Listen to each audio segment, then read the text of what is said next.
नाही नाही रे चली ब्रह्मपुर ब्रेली प्रेस भित्तिभूमि बढ़ुछि कर्मचारी संख्या कमुछि जणे भी नाहंती स्थायी कर्मचारी ये राज्यर एकमात्र ब्रेली प्रेस कंप्यूटरकृत ब्रेल मुद्रणालय ब्रह्मपुर दृष्टिहीन छात्र छात्री पाठपढ़ा को नजर रखी 1986 रे प्रतिष्ठा होइतिला हेले आश्चर्यर कथा 40 वर्ष बीती जाइथिले भी एठारे जणे भी स्थायी कर्मचारी नाहंती।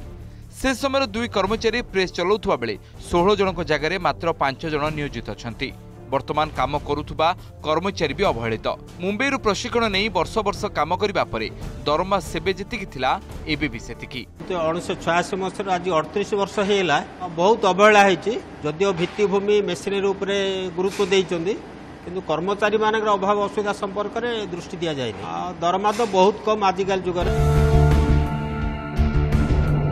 1986 रु मैनुअल भावे चलुवा प्रेस को 2013 रे कंप्यूटरकृत करागला।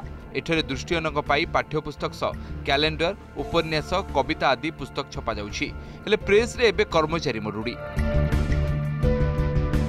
एभली स्थिति रे प्रेस मैनेजर कहिसंती आउटसोर्सिंग माध्यम रे नियुक्ति पई अर्थ विभाग को कुआ जाइछि।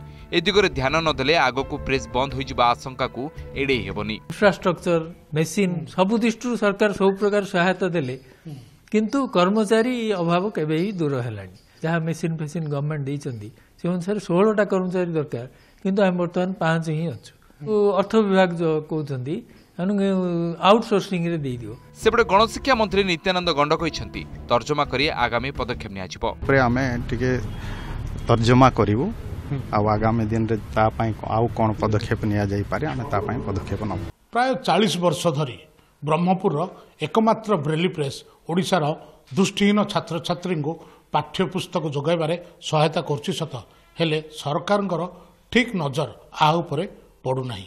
जदि द्वितीय पीढ़ी उपरे सरकार नजर न देबो तेबे हुए तो एई ब्रेली प्रेसटी आगामी दिन में बंद भी हो जाय पारे। ब्रह्मपुर कैमरा पर्सन फिनोज को अशोक ब्रह्मा ओटीवी।